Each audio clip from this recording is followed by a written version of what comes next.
I'm Ryan Palmer with Bike Magazine, and we're at Crankworx Whistler, and I've just done some riding on the brand new Rocky Mountain Slayer. This is the first ever Slayer with big old 29-inch wheels, and man, this thing steamrolls shit. It is capable, man. It is unbelievable. Like I was going so fast through rock gardens, I was like losing my vision. They still do make a small wheeled version of this bike, so in case you want to like still get flicky with it, but it's definitely a big brawler of a bike. Like the 29er is a 170 and the 27.5 is a 180. So this is it's not really a bike that's meant to be pedaled all day, although I mean it does pedal okay once you flip the shock into its pedal mode. So as always, the Slayer is an aggressive bike, and this new one is even more so. The head angle on this bike is pretty slack. It's a 63.8 in the lowest position, and then once you go to the highest position, it's a 64.8, so it changes by about a degree. And the seat angle is also steep. It's a 75.8 to a 76.8, so almost 77 degrees in that high position.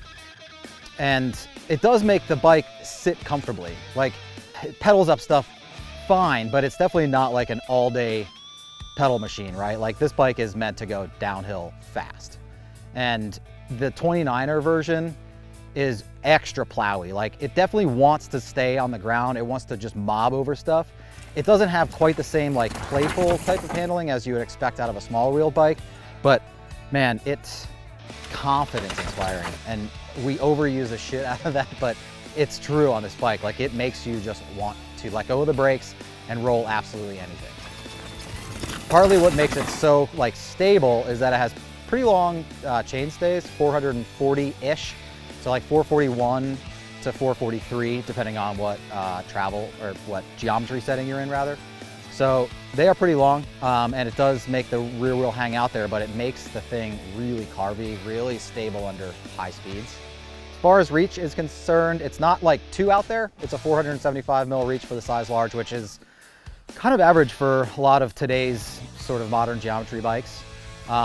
Felt really comfortable to me personally.